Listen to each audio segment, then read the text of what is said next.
commencer à reprendre un petit peu quand même. Ouais. On va faire une tournée. Ouais. Allez, une tournante, hein. Parce que j'aime ça. Puis après, on va revenir au fond. D'ailleurs, je suis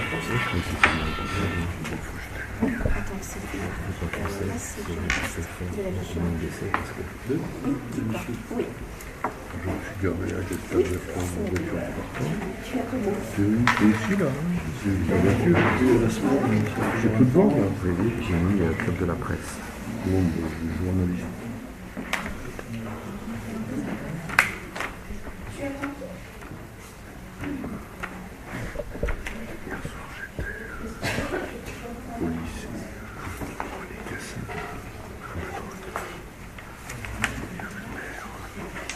Les Cassins. Ouais, c'était le petit. C'est pas que de la politique.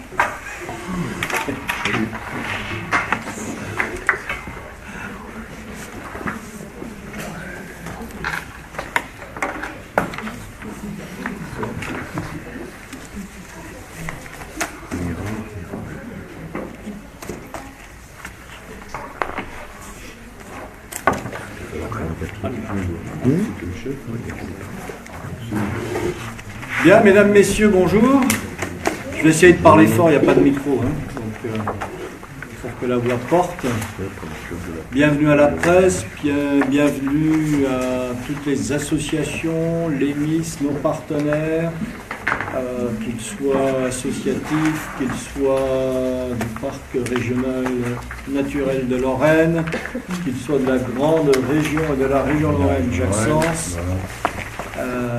Partenaires sur le feu d'artifice, Monsieur Couturier, Monsieur Rigbal, scénographe, etc., etc. Si j'en oublie, je me rattraperai tout à l'heure.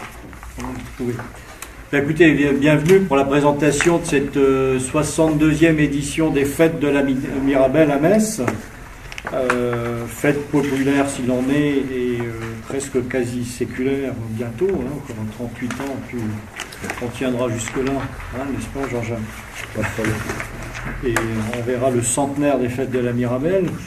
Bon, ces Fêtes de la Mirabelle que nous voulons tout à la fois populaires, mais aussi un grand moment de rencontre festif, ludique, culturel également.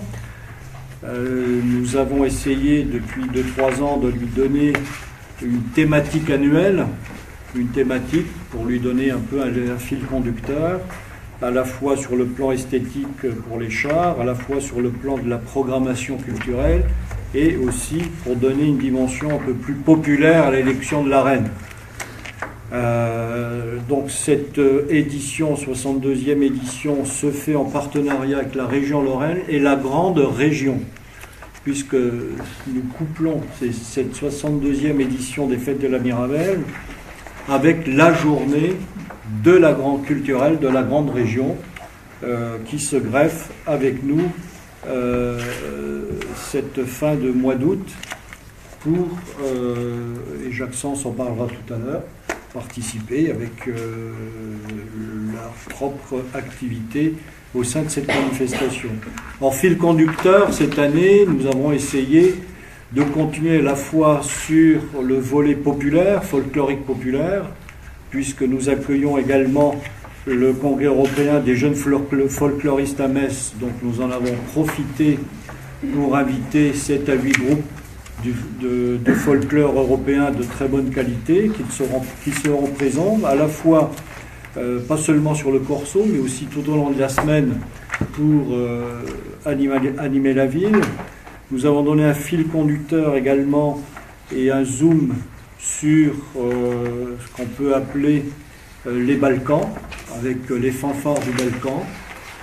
Les Balkans qui viendront animer aussi la semaine et le Corso et le week-end, et qui se terminera par le grand concert venu par le grand artiste des Balkans, Emir Kusturica, et son flying et son, comment il s'appelle encore son orchestre, Non Smoking Orchestra. Voilà. Bon, pour ceux qui connaissent Emir Kusturica, c'est à la fois du haut niveau musical et à la fois très festif, très ludique et très animé. Et Donc ces fêtes de la Mirabelle seront agrémentées par l'élection de la reine une semaine et un week-end en amont des festivités avec l'élection de la reine, comme d'habitude sur Metz-Plage. Donc vous avez un échantillon représentatif de nos reines ici derrière, qui sont sagement alignés. Souriez, souriez, qu'on vous reconnaisse. Donc le principe reste le même, à la fois un vote via Internet et un vote du jury qui sera composé cette année comme les autres années, comme une autre année d'ailleurs nous l'avons fait, par des représentants de la presse. C'est un jury exclusivement média qui sera là et qui officiera donc le soir sur Metz-Plage devant un millier de personnes à l'élection de cette reine. Tout au long de la semaine, donc, les reines se promèneront et seront à la fête jusqu'au corso final sur le char. Tout au long de la semaine, donc, des fanfares avec, vous avez dans le dossier de presse le Miroir du Dragon, Gypsy Band, Zileli Orchestra, etc. Je passerai la parole tout à l'heure pour présenter le marché de l'artisanat de la grande région. Nous aurons également les groupes folkloriques que je vous ai cités, un groupe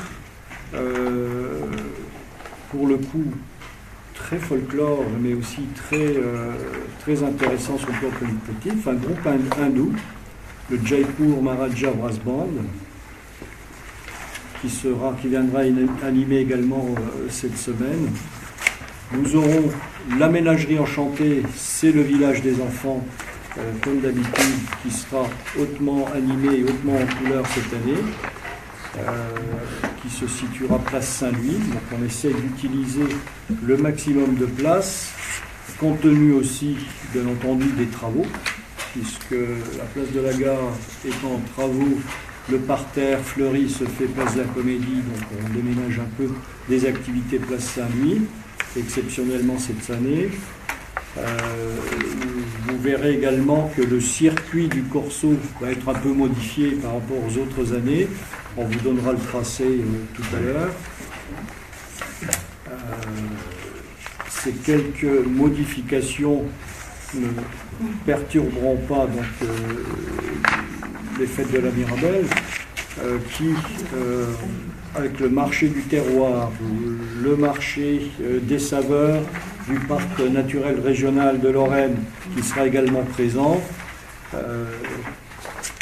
nous aurons donc un week-end bien chargé avec le Corso. Alors le Corso, c'est sous le signe aussi un peu de l'Europe et d'un bestiaire européen. Donc ce sont nos monstres préférés que l'on aime ou qui nous font faire des cauchemars, qui viendront illustrer les chars du Corso, donc scénographiés par Éric Ball ici présent, et que nos associations maintenant sont habituées à travailler d'année en année et à rendre parfaitement esthétique et qualitatif. Donc vous aurez le basilic. Savez-vous quel est ce monstre, le basilic? La licorne, la chimère, le sphinx, le griffon, l'hydre, le minotaure, le phénix, le cerbère et le pégase. Et le pégase accueillera la reine et ses dauphines, bien entendu. Donc c'est le char.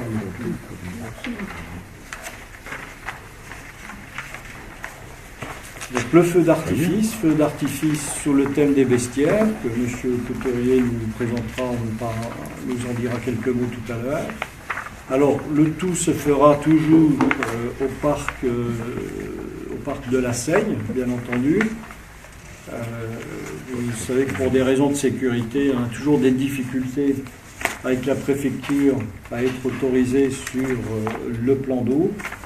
Je parle à un ancien préfet ici présent. Et pour contrarier un préfet, c'est difficile. En tout cas, c'est plus facile quand on est plus préfet. Voilà, c'est plus On facile. est de moins en moins. Donc ces fêtes de la Mirabelle, je pense que cette année, avec le beau temps que nous aurons, seront très appréciées. Elles se termineront avec la traditionnelle montgolfiade au plan d'eau. Voilà, avec beaucoup de partenaires impliqués cette année, donc la région Lorraine, la grande région, l'Office de tourisme, les arènes qui sont aussi des partenaires actifs, Résidom, FDA, Urbis Park, Complicité, Le Printemps, France Bleu, etc., etc., etc. Donc Jacques, quelques mots sur la grande région. Quelques mots sur la grande région. D'abord, bonjour à toutes et à tous. Merci à Antoine Fonté de m'associer à cette réunion. D'abord, un programme, comment dire, comme d'habitude ambitieux, non, bien nourri en tout cas, pour ces fêtes de la Mirabelle. 62 ans, c'est la bel âge, c'est l'âge de raison. Enfin, on a l'expérience à 62 ans. Remercier Antoine Fonté, au travers de lui, la ville de Metz, d'avoir accepté d'associer la grande région à ce grand événement. Comme tu l'as dit, je peux me permettre de te tutoyer devant tout le monde. Comme tu l'as dit, festif, populaire. Pourquoi? Alors je ne vais pas vous faire l'insulte, ou du moins faire l'insulte à la grande région de vous rappeler ce que c'est. C'est un petit peu parlé par prétérition d'ailleurs, donc je vais le faire un peu. La grande région, c'est ce rassemblement de la Lorraine, du Grand-Duché de Luxembourg, de la Sarre, de la Rhénanie-Palatinat, de la Wallonie. Précisément sur le hasard du calendrier, ce matin, Jean-Pierre Masseret réunissait ses homologues pour une réunion qu'on a appelée sommet. C'est pas un sommet officiel, c'était un sommet intermédiaire, informel, disons une réunion de travail pour faire le point de la façon dont cette grande région, les projets de chacun s'organisent et chemin faisant décrivent une façon de vivre ensemble, une façon de progresser, de faire progresser ce grand espace européen dans l'Europe, vis-à-vis, je vais revenir, de nos concitoyens de la grande région et vis-à-vis de ses partenaires européens. Je n'insiste pas davantage. C'est une belle occasion pour la grande région, puisque ce sera pour nous la deuxième édition, simplement, de cette fête de la grande région. La première édition a eu lieu en 2010 à Schengen, sous l'égide des amis sarrois. Schengen, c'était un espace symbolique, naturellement, de la construction européenne, de l'effacement des frontières, de la libre circulation des citoyens. Nous, on n'a pas trouvé mieux que les fêtes de la Mirabelle. Et encore une fois, merci à la ville de Metz d'avoir accepté, parce que Merci, nous avons choisi. Mais non, mais bon, trêve de remerciements. En tout cas, c'est pour nous une très belle circonstance, une très belle occasion de faire connaître à nos amis d'outre-frontières, la Lorraine d'abord, il faut le dire, Metz aussi, les fêtes de la Mirabelle, mais surtout de nous offrir une occasion festive de se rencontrer, tout simplement. Parce que la grande région, ça se construit naturellement au travers de politiques parfois un peu compliquées, de rapports à caractère politique entre institutions, mais ça se construit aussi et surtout dans des remparts, des rencontres des citoyens eux-mêmes. La meilleure façon de construire un espace vivant, social, économique, le cas échéant, c'est de faire en sorte que les uns et les autres se rencontrent, que les uns et les autres aient des moments de partage. Partage de fêtes, partage de culture, et plus particulièrement pour la grande région cette année, partage de produits, puisque c'est l'occasion pour nous d'inviter des exposants de la grande région. Il y en aura en tout une vingtaine, au travers de 25, 26, 27 stands qui viendront présenter les produits de chez eux. De la bière, de la biscuiterie, des huiles, des confitures, enfin, etc. Tout produit qui font partie, au fond, du patrimoine culturel des uns et des autres et qui sont éléments de description de ce qu'est la grande région, des cultures de la grande région, de cette diversité de la grande région et des citoyens de la grande région. Et cette circonstance doit nous apprendre, au fond, à vivre ensemble, à construire ce que les politiques appellent souvent le vivre ensemble, au travers de ce partage. Donc c'est une très belle occasion. Ce marché des terroirs de la grande région se déroulera très modestement, je veux dire, dans le cadre des fêtes de la Mirabelle, les 25 et 26 août, essentiellement sur l'esplanade. Et c'est là que, outre les exposants que je viens de dire, la grande région se présentera elle-même, elle y développera un stand qui permettra d'expliquer aux uns et aux autres, des passants, de ceux qui voudront bien venir nous voir, et nombreux, j'espère, grâce à vous, 60 000 visiteurs, dit-on, peut-être aussi, je l'espère, quelques Allemands, quelques Luxembourgeois, quelques Belges. Vous avez vu des bus, des On a TER? vu des TER, des bus, des TGV, enfin, etc. L'autoroute gratuite, non, elle est déjà gratuite ici, très bien. L'effacement des bouchons sur l'autoroute, on a tout prévu. Et donc découvrir cette grande région à travers un stand de la grande région, mais aussi deux autres choses importantes. L'espace culturel, la grande région s'est dotée d'une association de droit luxembourgeois, d'ailleurs depuis quelques années, qu'on appelle l'espace culturel et qui coordonne la politique ou les politiques culturelles dans la grande région, qui viendra aussi se présenter.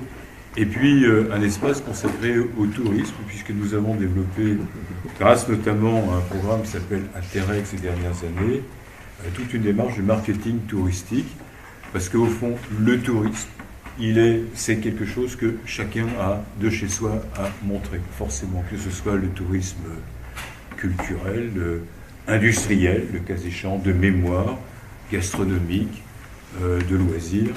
Chacun des partenaires de la grande région, des paysages, des jardins, etc., des monuments historiques, de la culture, je l'ai dit déjà peut-être. Et chacun a naturellement quelque chose à montrer de chez soi à tous les autres. Voilà ce qu'est notre projet, ambitieux pour nous. Nous nous plaçons dans le sillage des fêtes de la Mirabelle parce que c'était pour nous une très bonne façon, au fond, d'acquérir cette notoriété que la grande région se cherche encore elle-même, parce que cette grande région, il faut bien le dire, c'est une grande ambition pour les citoyens, j'ai déjà dit, c'est une grande ambition européenne, mais elle reste naturellement à construire, et c'est pas à pas, et notamment grâce à des événements comme celui-là, que cette grande région se fait au jour le jour, comme elle a continué de se faire ce matin autour de Jean-Pierre Masseret. Pourquoi autour de Jean-Pierre Masseret? Parce que c'est lui qui préside actuellement la grande région dans une présidence qui est tournante tous les 2 ans. Donc ce matin, à nouveau, des petits cailloux ont été semés, un pas a peut-être été accompli, des projets ont pris quelques contours, si possible à caractère concret, parce que les idées c'est bien, les actes c'est mieux. Voilà. Et cette fête de la grande région, dans le cadre des fêtes de la Mirabelle, on entend que ce soit un acte concret, visible, festif, de rassemblement, de rencontre. Merci. Voilà, en tout cas, ça participe un peu de l'ouverture sur les frontières, au-delà des frontières vers l'Europe, puisque nous sommes une région frontalière, de nos différentes manifestations. Les fêtes de la Mirabelle auront une visibilité plus grande. Nous l'avons fait pour le Salon du Livre, nous allons le continuer. On l'a fait pour Nuit Blanche, etc. Donc, maximum de manifestations ouvertes pour les arts plastiques, puisqu'il y a la manifestation mono dans le cadre de la grande région qui se déroule à l'heure actuelle pour les arts plastiques et l'art contemporain. Et donc ça participe de cette visibilité européenne et transfrontalière et de ces allers-retours que nous allons construire de plus en plus maintenant, puisque la perspective européenne s'affirme de plus en plus et que le pôle métropolitain avec la région et la grande région sont aussi des partenaires Nous avons à montrer ce que nous avons en Lorraine. Donc la fête de la Mirabelle, c'est une tradition. Dans le cadre de la grande région, ça s'inscrit parfaitement. Il y a d'autres manifestations, bien entendu. Et voilà, donc nous aurons sur un week-end complet un marché du terroir très large, le marché des saveurs du parc naturel, marché du terroir traditionnel que nous faisions nous, plus ce grand marché du terroir grande région qui donnera une ampleur nouvelle à cette manifestation. Le feu d'artifice, je vais laisser M. Couturier en parler un peu et nous décrire un peu. Alors, je ne sais pas si on a un petit CD qui... J'ai écouté votre CD, c'était pas mal. Oui. Alors, nous, déjà, bonjour. Donc, c'est la première année qu'on fait la fête de la Mirabelle, donc on est bien contents, parce que ça fait plusieurs années qu'on est attiré par cette fête, qui est justement un grand moment de partage, comme vous le disiez, et puis c'est un peu le cœur de mon métier, de faire des spectacles populaires et à la fois culturels, c'est-à-dire de mêler des spectacles intelligents et en même temps ouverts au plus grand nombre. Et le côté festif, en plus, cette année, avec le groupe avec Kostorica, nous a pas mal plu, et le bestiaire en pyrotechnie, je trouve que c'est un monde qui appelle l'imaginaire, et la pyrotechnie, on est vraiment dans le rêve, et on peut à la fois faire jouer avec des effets très silencieux, très rêveurs, et en même temps on peut jouer avec des effets très bruyants, fracassants, craquelants, ce qui nous permet d'aller traiter les monstres et de faire entre guillemets un petit peu peur. Donc pour rebondir sur la bande son, c'est vrai qu'on a essayé de travailler la bande son avec des musiques, mais aussi du bruitage, en allant un peu dans différents genres en fait, de films à la fois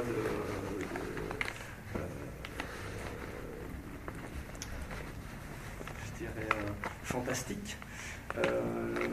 Par exemple avec des musiques de Danny Elfman, de Harry Potter aussi pour aller sur des musiques qui sont un peu plus connues, et en même temps créer vraiment une atmosphère où les gens vont, je l'espère, rentrer dans un univers peuplé de monstres fantastiques où les comètes éblouissantes et scintillantes vont venir surprendre le public. Alors après on a moi je m'embrouille. On a un dispositif qui permet, on a des flammes en fait, des flammes de couleur qui permettent de venir surprendre en premier plan,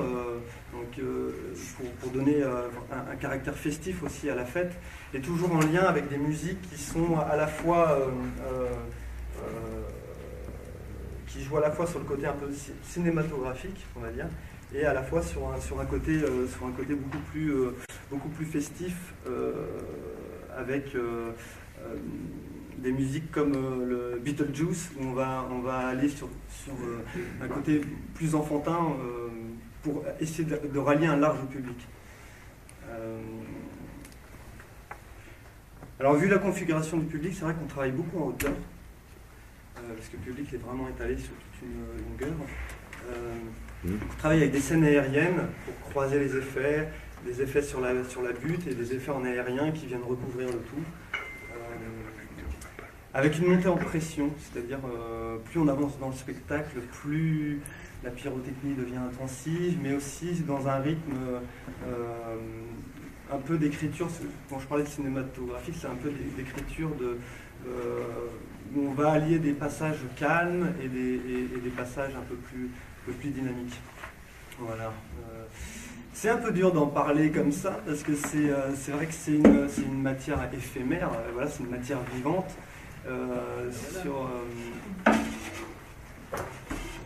C'est l'arrivée de la reine, voilà. En titre, hein, encore jusqu'au... Bonjour Julie. Bonjour. Est-ce que vous avez des questions?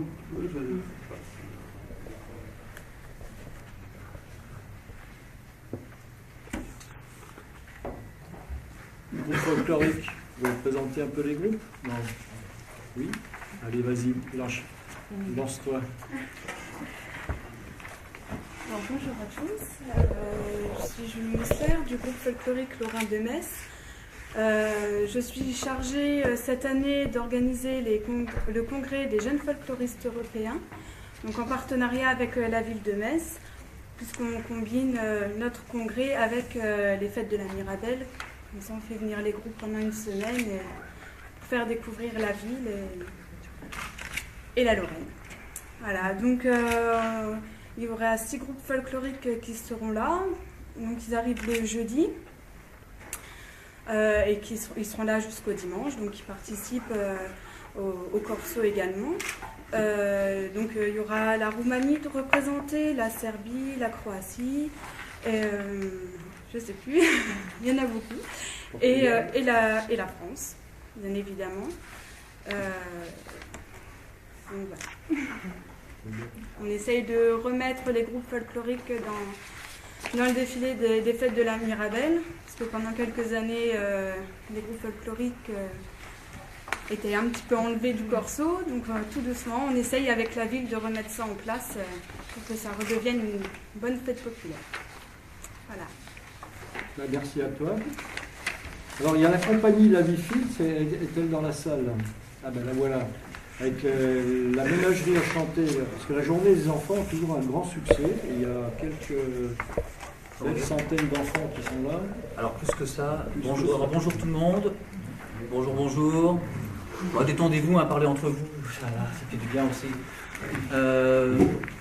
Donc la compagnie La Vie-Fille, effectivement, c'est la 4e année où on va se charger de la journée jeunesse et familiale, parce que les enfants viennent malheureusement accompagnés des parents, monstres. Donc on va se charger pendant toute cette journée, de 10h du matin jusqu'à 17h, de leur présenter en fait diverses possibilités de folklore, sachant qu'on a demandé à une équipe professionnelle d'exploraconteurs. Les exploraconteurs, ce sont des personnages un petit peu déjantés malheureusement, et qui mettent le doigt souvent dans des engrenages et qui les amènent vers d'autres univers. Donc il y a 5 compagnies qui ont accepté de participer à cette journée en proposant donc leur spectacle, qui sont dans la thématique bestiaire et surtout fantastique. Il y a la compagnie donc Assidue qui va revenir, on aime bien travailler avec eux, la compagnie Assidue qui va venir avec d'ailleurs une délégation intergalactique, donc c'est un folklore bien particulier. Ils viendront avec leur verre de sable, avec plein de choses. Ensuite, vous avez l'Alchimie du Dragon, c'est une compagnie qui s'appelle la compagnie Irmansul, qui vont traiter du dragon.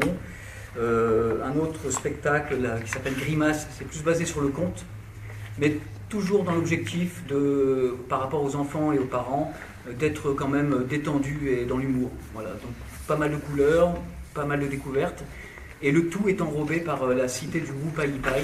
Alors la cité du Wupaipai, pareil, c'est un truc assez fabuleux pour les explorateurs, c'est une cité de paille, une cité éphémère, qu'on peut visiter et qu'eux remettent en muséographie. Donc vous pourrez découvrir les habitants de cette cité de paille, qui est bâtie comme une cité maya, comme une cité qu'on peut trouver au Guatemala ou ailleurs, dans l'univers, et puis d'autres univers, d'autres mondes. Voilà. Donc c'est un petit peu cette journée, avec de la musique évidemment, avec un passage de la reine de Mirabelle, comme chaque année.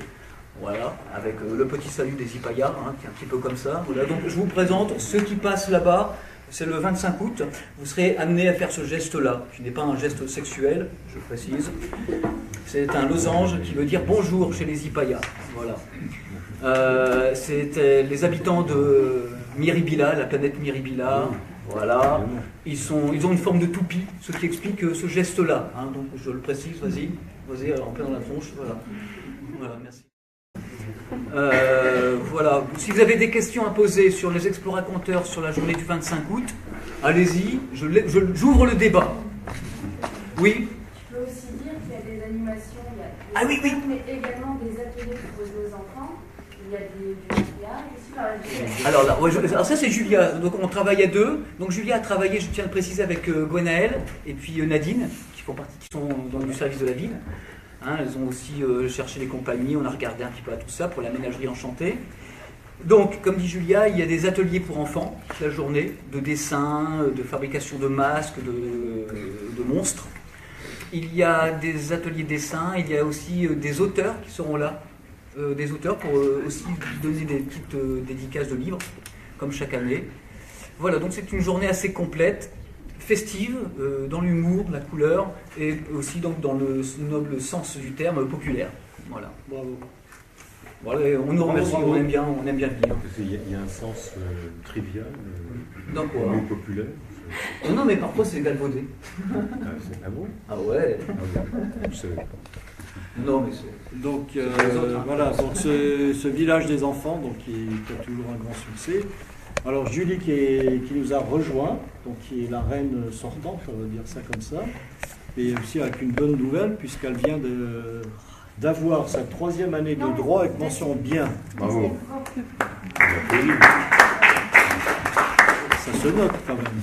Ça se dit. Ben, j'appelle toutes les futures Miss, venez derrière. Vous serez déjà sur la photo, venez. Voilà. Là, ils sont toutes grandes, c'est ça? Moi, je reste assise, comme ça se voit. Voilà. Venez par là, venez. C'est long encore un petit peu.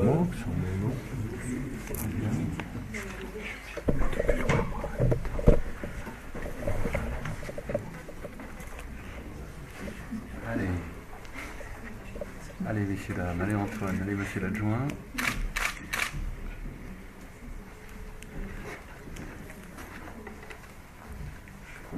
Voilà, et puis les associations qui ont toujours une participation très active et avec un bénévolat qui ne se dément pas et qui vont pouvoir bénéficier l'année prochaine de meilleures conditions de travail. Enfin, diront-elles, il était temps que ça arrive. Voilà. Oui, puisqu'on va bénéficier, suite à la fermeture malheureusement de la base 128, mais un malheur fait le bonheur des autres, on va récupérer un grand hangar superbement équipé qui va permettre aux associations de travailler dans des conditions idéales avec locaux, bureaux, chauffage, toilettes, douches, etc. Tout ce qu'il fallait. Alors il ne vous reste plus qu'à monter la buvette. Alors en tout cas, elles sont toujours très actives, très motivées. Il y a de nouvelles associations qui nous ont rejoints pour participer au travail et au bénévolat pour faire les chars, etc. Parce que c'est pas un mince travail, hein, c'est quand même quelques heures et quelques journées d'investissement pendant toute l'année à travailler là-dessus. Donc je les félicite encore et toujours pour ce travail et leur investissement, parce que sans elles, il n'y a pas de corso et le café elle est amputée d'un de ces grands moments. Voilà. Et le corso, vous savez qu'il est très attendu par la population. Cette année, le circuit, comme vous l'avez indiqué, sera un peu modifié. Vous l'avez sur la carte.